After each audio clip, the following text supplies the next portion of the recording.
Hello, the time is now 12:30 p.m. Eastern, the official start time for today's broadcast. The topic today is behavioral activation, an evidence-based and cost-effective intervention for depression. And now, without further ado, I'd like to turn things over to your host, Dr. Adrienne Mims, with Alliant Quality. Doctor, the floor is yours. Thank you very much, and good afternoon, everyone. Welcome to our program today. I think that you will find this very helpful to you as you're embarking upon improving the detection and management of depression and risky alcohol use in your practices. I think that you will find this quite important. On our next slide, we have information for you regarding how you would do billing for your work, but we are available here at Alliant Quality to provide expertise in giving you information on the appropriate billing codes that are listed here.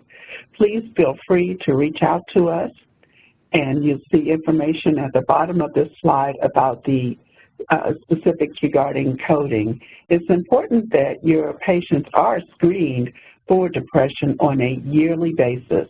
You can do this, and it is included in the initial preventive physical exam. It is not included as part of the annual wellness visit, so you can also provide that code when you do the annual wellness visit. Thank you. So without further ado, I'd like to bring to you our featured guest speaker today, Dr. Paula Hartman-Stein. She is a geropsychologist, healthcare educator, and journalist covering Medicare issues for the National Psychologist newspaper. She's also edited 2 books. They are entitled Enhancing Cognitive Fitness in Adults and Innovative Behavioral Healthcare for Adults. She has over 30 years of experience in direct patient care in many settings, including primary care, hospitals, and private practice. She has appointments at current academic centers, is Associate Professor for Psychiatry at Northeast Ohio Medical University, Senior Fellow at the Institute for Lifespan Development, and the University of Akron. She's in Division of Gerontology. She also is on faculty at the Integrated Primary Care Certificate Program at the University of Massachusetts Medical School. She's an active advocate for quality health care since 2007, and she currently serves on the Depression and Elder Maltreatment Screen Technical Expert Panel for CMS. Without further ado, I'd like to have you welcome Dr. Paula Hartman-Stein. Thank you very much, Dr. Mims, and welcome to the audience who's listening to this today. We'll be talking about a type of strategy that can be used rather easily in primary care practices, and that's called behavioral activation. There are a number of objectives I'd like to achieve today. By the end of the program, I'd like you to understand the elements of what's called behavioral activation, or BA for short. It's been used in many research studies treating adults as well as older adults. I want you to understand how activities and mood is linked, as well as the efficacy of this procedure even compared to other interventions. And I'll be talking about one of the more recent, rather large-scale studies done in the UK, which demonstrates the cost-effectiveness of the procedure. And I'll be giving you a tool today that you can easily find on the internet if you would like to have this in your toolbox when you are seeing depressed patients. Okay, so quickly, clinical depression, we all know it's a fairly common and it's a debilitating disorder. And I didn't know this until I did some background work. It is the 2nd largest cause of disability throughout the world. And the most research has been done with 2 interventions, pharmacological, the antidepressant meds, and on the non-pharma end, the cognitive behavioral therapy interventions. Those have the most research done on them. But there are limitations for both of these types of interventions. There are side effects, of course, from medications. People will stop the medications. They can cause some sexual dysfunction, appetite changes, increase of weight, etc. And so then people get discouraged and they will stop the medications, and then there is a relapse risk when that's done. So many have advocated in the psychological sciences to use CBT, cognitive behavioral therapy. Research has shown it is as effective as the antidepressants, and it provides some protection against the relapse. But it is relatively complex to administer, and some studies have suggested that the efficacy really depends on the skill level of the therapist. Now, we know that due to economic factors in the United States, skilled mental health therapists are not available in all healthcare settings, and of course, in primary care practice, that is really where most of the depressive disorders, mental health disorders are treated. So we have behavioral activation as one easy-to-use strategy. What is it? It manages depressive symptoms by engaging in meaningful, positive activities. Now, this isn't just something from out of the air. It was really developed back in the mid-70s. One of the leading people to write about it was a researcher named Peter Lewinson. He talked about it or wrote about it as a functional approach to depression, and it asserts that people with depression act in ways that maintain their low mood, and it locates the origin of the depression basically in the environment. Now, behavioral activation theories do not deny biological factors or cognitive factors as contributing, but the way it works, this is a good schema to just show you that the idea of the theory behind it is that a lowered mood, regardless of the reason, can lead to a decrease in activities of any kind, which of course means a decrease in pleasant activities, resulting in an even lower mood. So I call this is my term, the circle of inertia, and that begins. And it is breaking this inertia, even in a small way. That's what behavioral activation is in its essence, okay? So according to the BA theory, behaviors most often function as avoidance mechanism.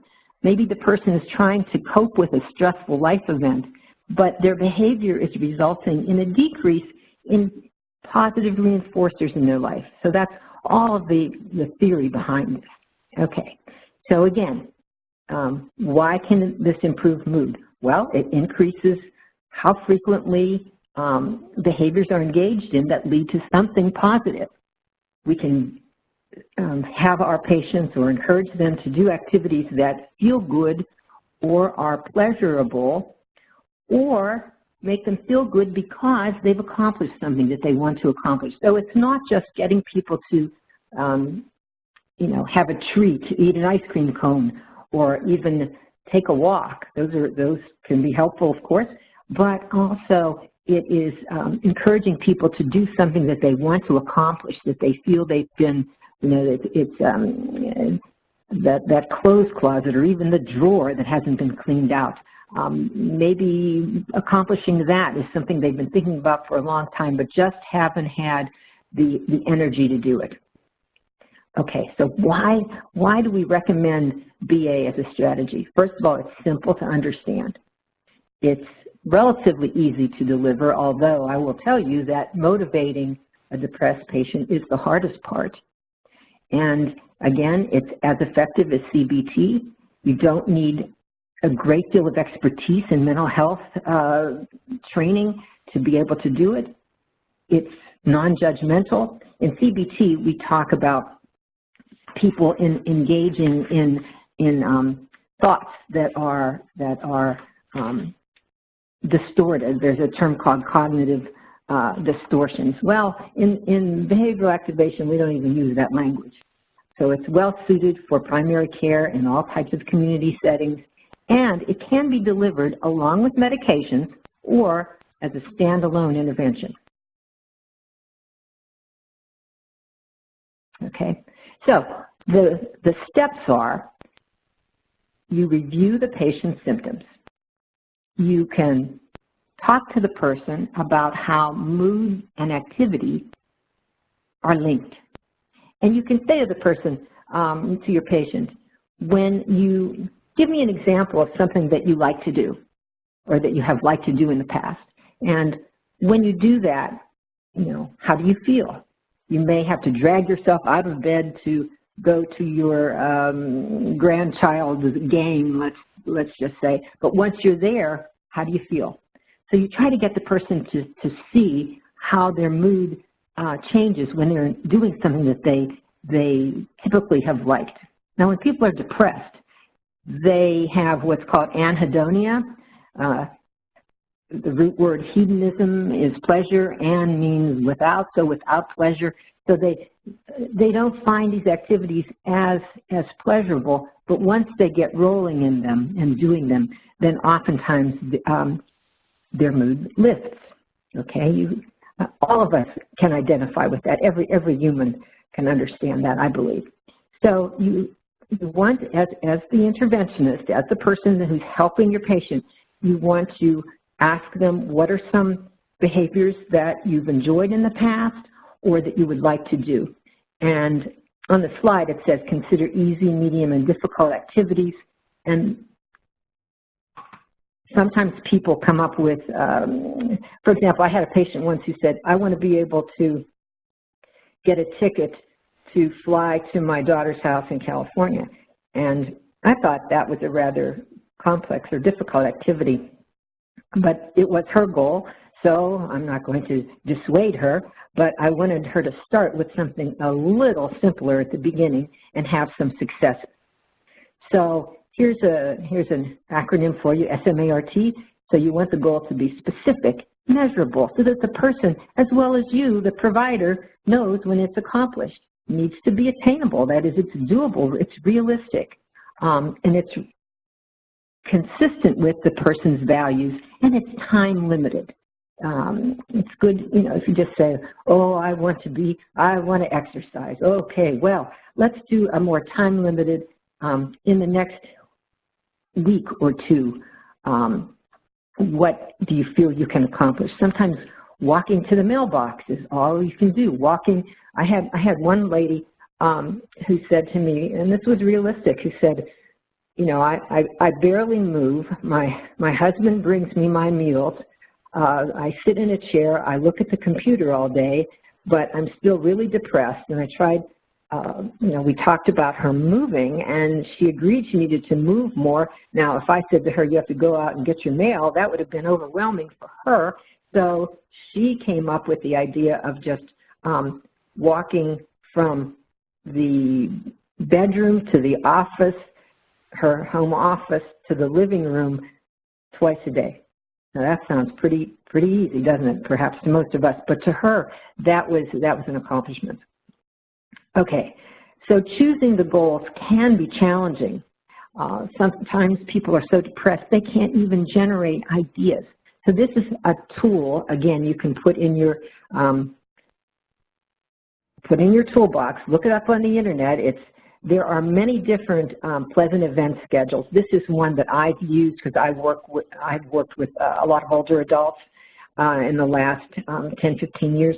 And so this California Older Persons Pleasant Event Schedule is one that I have liked. It's developed by Dolores Gallagher Thompson and her husband Larry Thompson. It's been utilized in a number of settings. It's been translated into Spanish.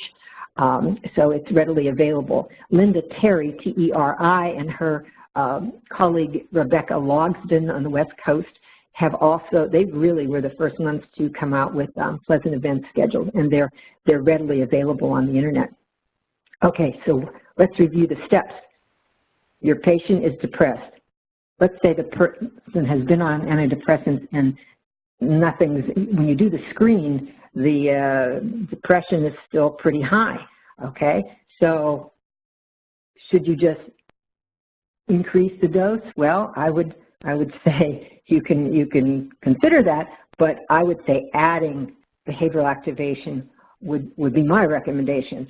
Or some people don't want to be on antidepressants. Okay, So here's a step, and they don't want to go to a mental health therapist. That's okay too. If you can work with them in your primary care setting, this is so doable. Okay, so you want to be realistic about identifying an achievable goal.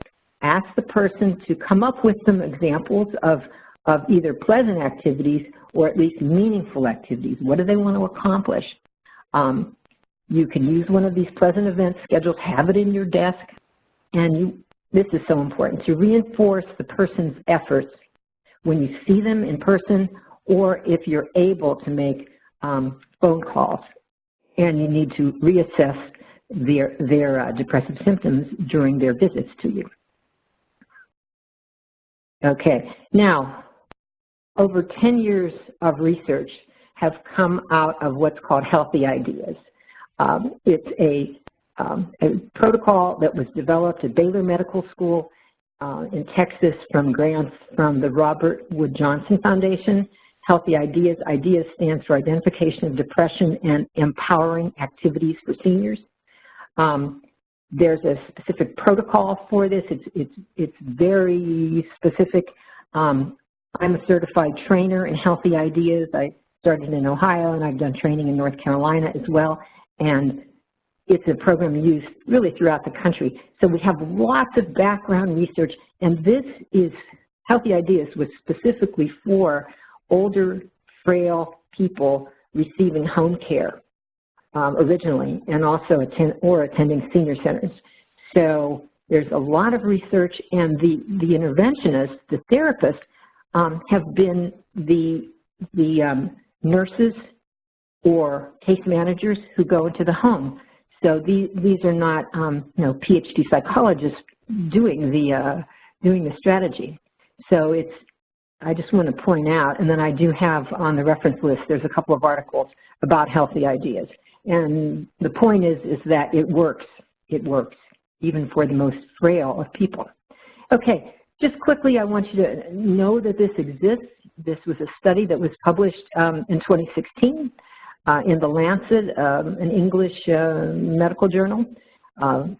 Really an impressive study. They used 3 primary care sites, had over 400 patients, not older adults. I mean, the average age was 44, but they went up, I think, to the 70s. I'm not positive of the oldest one. And this is interesting, that more than half of the people had one or more comorbid anxiety disorders, okay? And the majority were treated in the primary care settings. And it was found that behavioral activation, when they looked at the outcome measures, it was found to be just as effective as CBT. And let me just go back to this one other slide. Oh, yes, I wanted to point out this is the people that were in the study were not necessarily easy to treat depressions, okay? The average number of depressive episodes was seven discrete episodes of depression over a number of years. So that means these are tough cases, is what I come out, my conclusion is. And the length of treatment, the sufficient, quote, dose of therapy, that means number of sessions, was about 8. And the primary outcome measure was the PHQ-9 done on a yearly basis. Okay, and it was found to be as effective as I said. And now, 20%, now in every research study I've read about depression, you always have a group of people that don't respond. Okay, so in this study, same thing, 20%, but that means 80% were responding, which is pretty high number in my book. So I would characterize the 20% that had no improvement as perhaps having personality disorders, or what is also referred to as characterological depression. Well, the point here is that in this large-scale study done in the UK, BA, behavioral activation, is appropriate as a front-line treatment for depression, with really a lot of potential to improve reach and access to therapy around the world. So it's pretty impressive. So last few minutes we have, I want to just quickly give you some concrete ideas about this. Okay, I had, several years ago, I had a gentleman in his early 70s, had Parkinson's and depression related to the Parkinson's. He had been a teacher, previously a teacher, and he was what we used to call shop teacher. Those of you who are old enough have heard that term. I'm not sure what they call it today, but it's woodworking. So he had a workshop in his home that he told me was very, very cluttered. And this is a gentleman who moved, he had Parkinson's, so he moved very slowly, he talked very slowly, but he was very frustrated with the fact that he had not cleaned out his workshop since he had retired. And I thought that was a fairly lofty goal, but he said no, that was his goal, and he came in to see me a number of times, and actually was in a group that I had going on at the time. So I said to him, John, how are we going to know whether you've really accomplished this? And this was his idea, not mine. He said, easy, I'm going to take a picture, a before picture, and I promise that when I come back, it was like a month or 6 weeks later, I'm going to come in again, I'm going to show you what I've accomplished. By golly, that guy did it. It was most impressive, and it's not that his workshop was spick and span, okay, but it was clearly to the eye, you could see the improvement that he had made, and he was very proud of himself. So I wasn't doing cognitive therapy with him. We weren't doing psychodynamic therapy. It was purely behavioral activation. But he was accountable to somebody. He was accountable to me. He liked me. We had good rapport. And so that is an important element in all of this. One other quick example, you can use behavioral activation with people who have dementia as well. Certainly mild and even moderate dementia. How do I know this? Well, I've worked with a number of people with moderate dementia who've had caregivers who talk about how depressive the person, the patient is behaving. And so with the help of the caregiver, we came up with some behaviors that the person with dementia, living with dementia, had liked to do in the past. And here is just a little picture of one lady loved to look through her picture albums of her grandchildren, but hadn't picked up an album in a long time. So this was something that her caregiver regularly, brought out the albums, and they would spend 15, 20, 30 minutes a day actually looking at the pictures. Another case was a woman had been a good cook, but because of her moderate dementia, couldn't generate the recipes that she had before. So her caregiver said, I'll put everything out and I'll have her do certain elements of the food prep. And this has been used, by the way, in Montessori-based methods of working with people with dementia very effectively.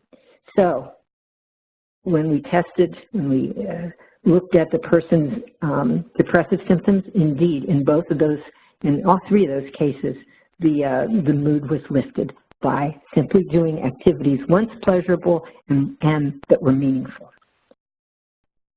Thank you. We've got just 2 minutes left. I'm going to go ahead and turn it back over to Dr. Mims to conclude the session. Thank you. Thank you very much, Dr. Hartmanstein. This has been a wonderful program of something that we can use right away within our practices. So thank you for sharing for that. We have a few upcoming events, and if you need any help with registering for those, please feel free to reach out. But our February 16th one that's coming up is an excellent one at looking at how you can work with the entire healthcare team as a model for addressing conditions, not just behavioral health conditions, but many of those have medical conditions too. Dr. Paul Chesnowski, I was able to hear him do a presentation on this topic last month, and I find that especially if you're in a closed system like an ACO or a capitated system, it will be outstanding for you. For those of you who are in solo practice or group practice, I'm sure that you will learn a lot for that. So thank you very much for being here today, and again, thank you to our speakers.